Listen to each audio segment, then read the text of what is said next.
celui qui sait entendre, qui sait comprendre le son de la trompette. Quand le son de la trompette va te dévancer, aucune porte ne restera fermée devant toi. Aucune terre ne restera desséchée devant toi. Quand la trompette va sonner, ta vie ne restera pas la même. Quand la trompette va sonner, même la mort va fuir ta maison. Car il a dit au son de la trompette. Ah, je voudrais vous dire même que la voix que véhicule le son de la trompette ressuscite même les morts. Car la Bible dit au son de la trompette, même ceux qui sont dans les tombeaux entendront et seront ressuscités. Je voudrais que nous distinguons le son de la trompette et que nous sachions à quel temps nous sommes et qu'est-ce que nous devrons faire. Les trompettes révèlent des mystères. Quand on sonne, c'est des mystères qui passent. La trompette dit des paroles. La trompette dit des choses que le commun de mortels ne peut pas comprendre.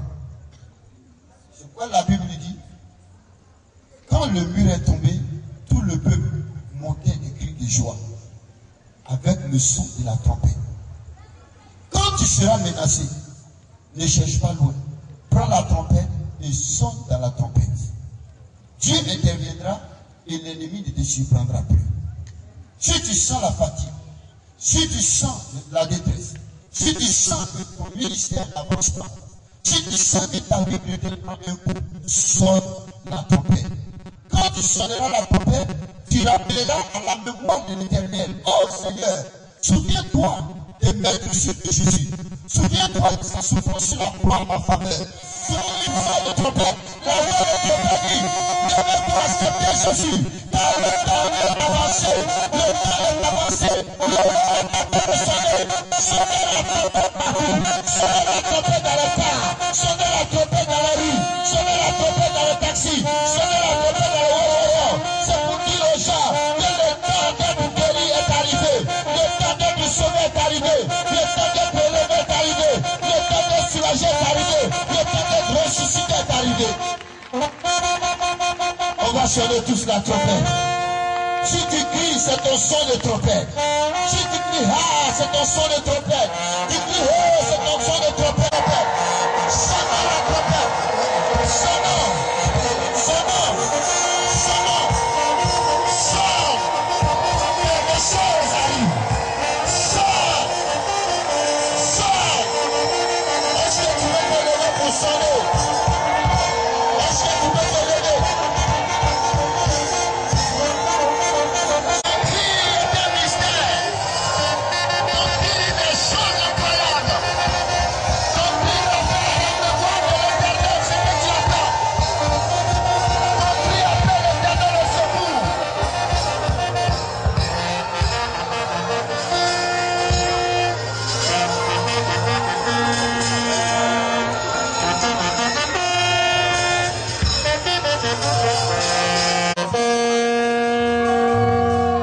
Au son de la trompette, les morts vont ressusciter. Au son de la trompette, l'ennemi va fuir. La guérison s'annonce de ta vie. La délivrance s'annonce de ton camp.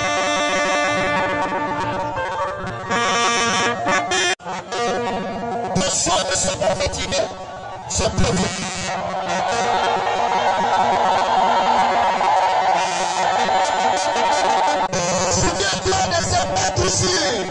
Souffle ce vent des quatre coins et envoie l'esprit d'implantation sur ce lieu.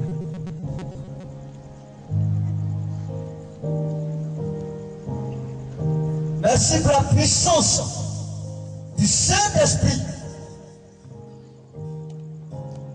qui impacte ce lieu.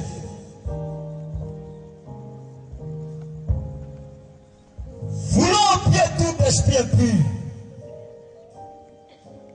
Au nom de Jésus-Christ. Amen. Applaudis le Seigneur Jésus.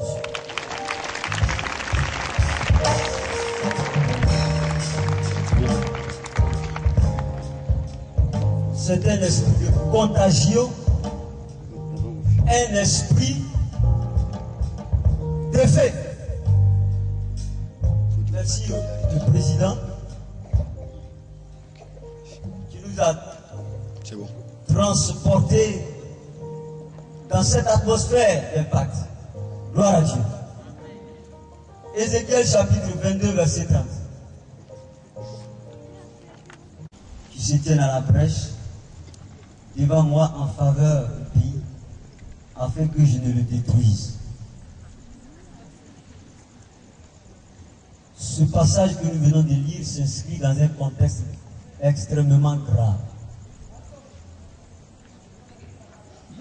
Israël traversait un moment critique de son histoire. Une période de déchéance morale et spirituelle. En effet, le peuple était devenu complètement sourd à la voix de Dieu. Les prophètes, les sacrificateurs et tous les chefs du peuple avec. Ils avaient violé la loi, désacralisé le sacerdoce. Ils avaient suivi la terre via des vaines idoles. Et ils ont répandu du sang partout. On ne faisait plus droit à la veuve ni à l'orphelin. Il n'y avait aucune différence entre ce qui était pur et ce qui était impur.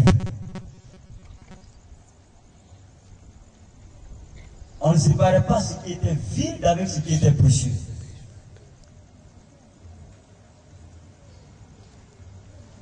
Mais comprenez bien, il a dit, Dieu cherche parmi eux un homme. C'est au milieu de cette tragédie humaine, de cette décadence, que Dieu va jusqu'à chercher un homme. Quand même. Voyez-vous, Dieu a besoin de nous, il a besoin de toi. Un homme, ça sous-entend aussi une femme, ça sous-entend aussi un enfant, ça sous-entend aussi une femme. Qui que tu sois, Dieu te cherche. Bien-aimé, Dieu ne cherche pas une dénomination, une cathédrale, une organisation, encore moins des statuts, des dogmes, et j'en passe. De toute évidence, Dieu a toujours cherché des hommes. Elohim, le terme hébraïque qui signifiait les dieux, c'est-à-dire Dieu le Père, le Fils et le Saint-Esprit, a recouru à l'homme pour corroborer son alliance avec lui quand Genèse va jusqu'à dire faisons l'homme à notre image. Cela voulait dire que Dieu ne s'est jamais passé de l'homme. C'est une grâce. Dieu ne peut jamais se passer de toi. Acclame le Seigneur pour cela.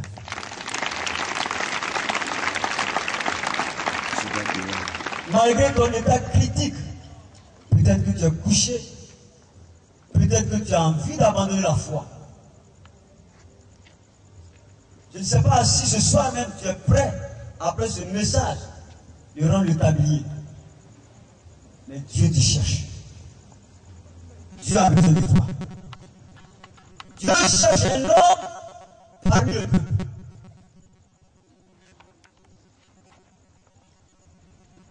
La suite dit, un homme qui élève un mur.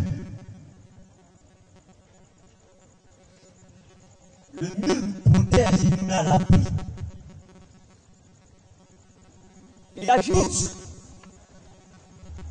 et qui se tient à la brèche, le symbole, l'image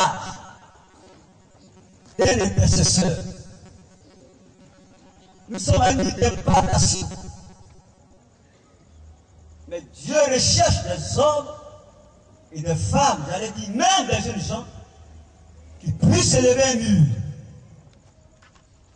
et qui se dressent comme des intermédiaires entre lui et ceux qui sont déprimés, ceux qui sont abandonnés, ceux qui sont affligés. Écoutez-moi bien, Dieu ne cherche pas n'importe qui. mais cherche un homme. Dieu veut un homme qui puisse impacter. En réalité, nous devons faire maintenant, alors nous sommes. Nous devons faire, dis-je, de Jésus-Christ une personne authentique. Nous sommes sur la terre pour rendre Jésus réel.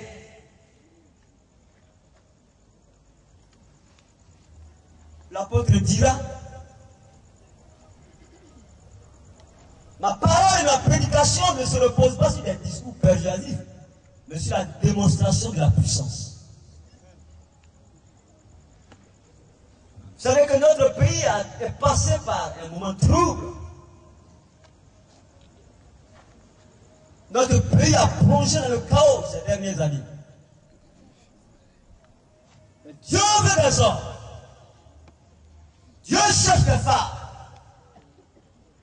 Des jeunes gens qui puissent relever ce défi. Beaucoup ont abandonné, beaucoup ont perdu l'espoir. Mais qui pourra être cet homme que Dieu va trouver? Question. Dieu cherche un homme.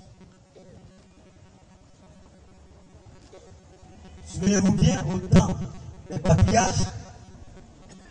Dieu a cherché dans toute la race humaine. Au moment où même le genre humain était corrompu. La Bible dit que Dieu s'est repenti. Il a dit, mais j'ai exterminé l'homme. Je lui ai enlevé le souffle. Écoutez-moi. La Bible ajoute, mais Dieu, si vous voulez, nous retrouvera grâce aux yeux de Dieu. Au milieu de ces hommes, méchants, mauvais, il y a toujours un homme que Dieu cherche. Dieu a cherché, il a trouvé Moïse. Un grand intercesseur. Vous savez bien que Moïse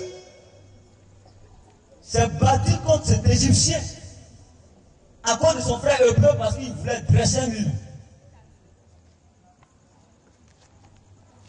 Je vais plus loin. Je parle de David. Lui aussi, qui nous incarne le trône de Dieu. C'est David, dans le règne davidique, que Dieu a établi le trône, a fermé le trône d'Israël. C'était aussi un intercesseur. Il priait pour que ses ennemis ne soient pas tués. Dieu cherche un homme. Pourra-t-il le trouver? Pose-toi la question ce soir. Un homme qui se tient à la brèche. C'est donc un intercesseur premièrement. Un défenseur, celui qui se soucie des âmes. Dieu cherche un homme.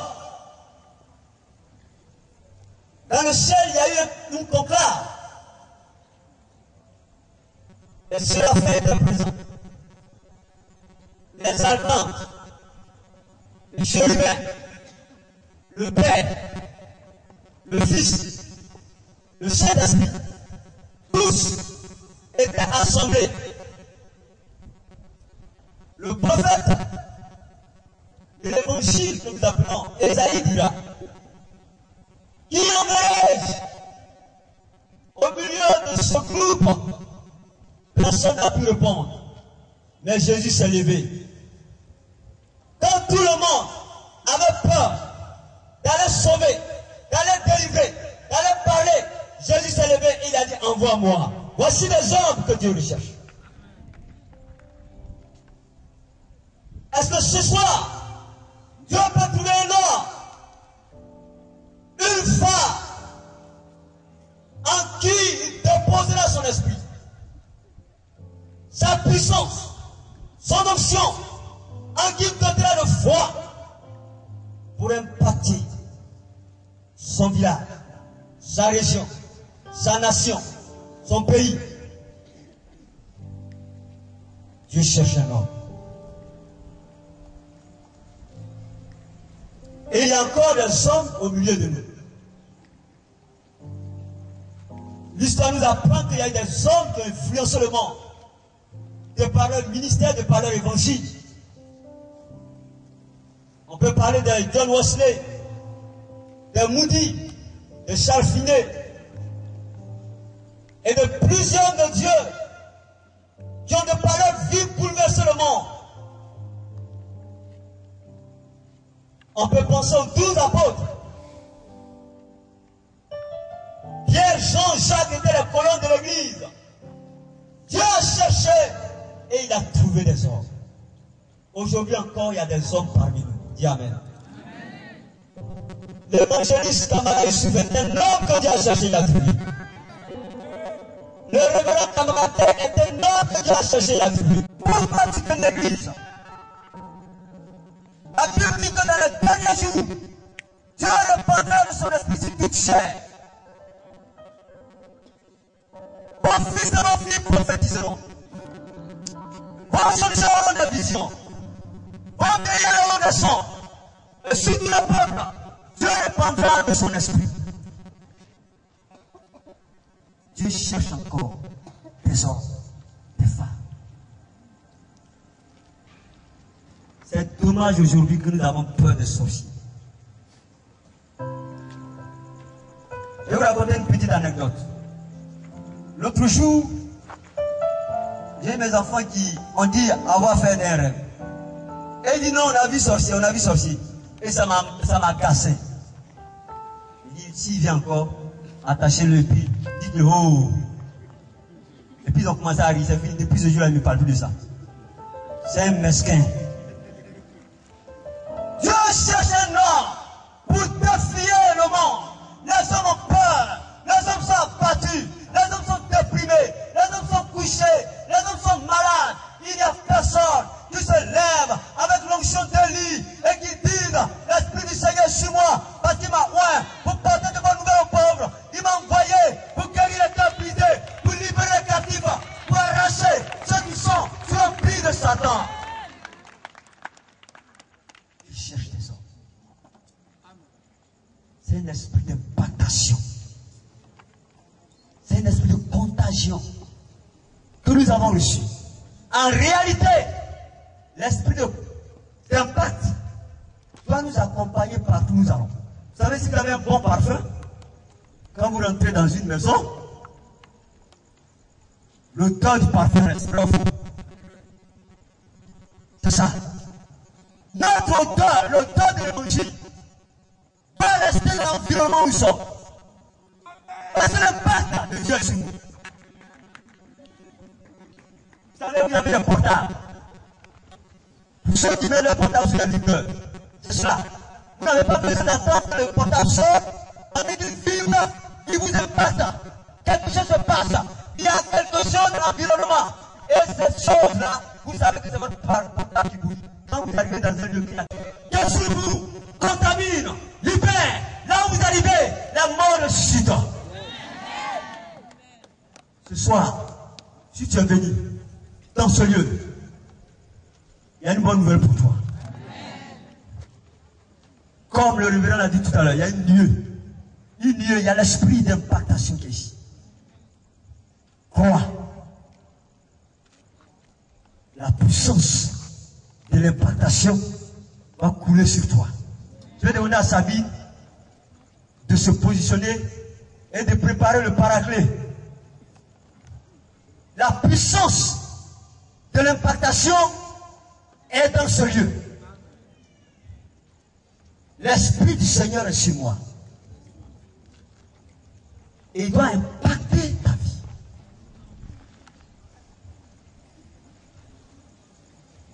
Quel que soit le temps qu'il fait, quels que soient les obstacles que traverse ce pays, tu peux impacter et tu impacteras au nom de Jésus. Qu'est-ce qui t'empêche de te coller? Je vous dis que l'esprit d'impactation est une clé passe-partout.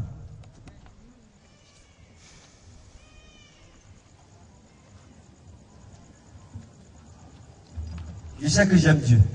Est-ce que tu aimes Dieu aussi? Si tu aimes Dieu aussi, dis ça. Et j'ai dit au diable, même si j'ai 3 membres, quand tu viendras, Seigneur, je dirai que je n'ai pas failli. J'ai prêché l'évangile toute ma vie. Voici la dame que j'ai eue, je te le donne. Mais je reconnais que ton esprit ne me quittera pas. Allons-y déjà, enfonçons-nous. L'esprit d'implantation va visiter chacun ici. Avec un fardeau. Je cherche une personne parmi vous. Ne regarde pas loin, dis c'est moi. C'est moi que Dieu cherche. Dieu m'a trouvé. Allez, tiens-toi debout, dis Dieu m'a trouvé. Cherchera et tu me trouveras. Oh Seigneur, cette nuit est une nuit spéciale. Je suis prêt. Je reçois la puissance. Tu peux me donner d'impacter cette nation. La vie d'impact. Et le temps Jésus. Et le Dieu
Le Seigneur notre Dieu. Alléluia. Vous avez des tremblements de terre dans cette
ma vie.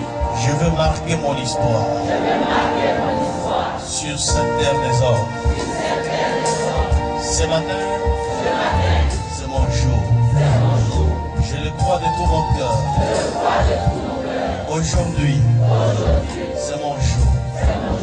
Pas demain, pas le lendemain, mais aujourd'hui, je crois que quelque chose se passe tout à l'heure dans ma vie. Tout à l'heure dans ma vie. Merci Seigneur. Je suis disposé. Parle-moi. Touche-moi. Libère-moi. Bénis-moi. Restaure-moi. Élève-moi. Je veux voir ta gloire. Au nom de Jésus. Amen. Rapidement.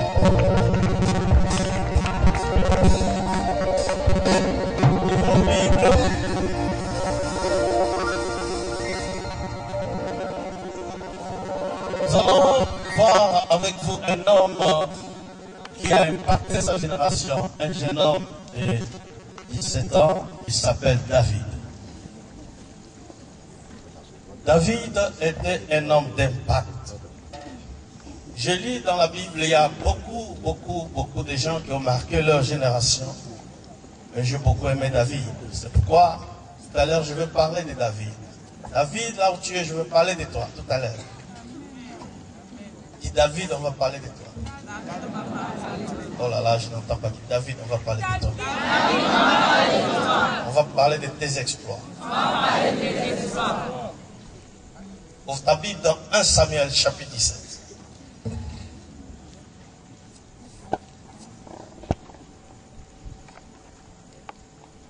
1 Samuel chapitre 17, verset 26.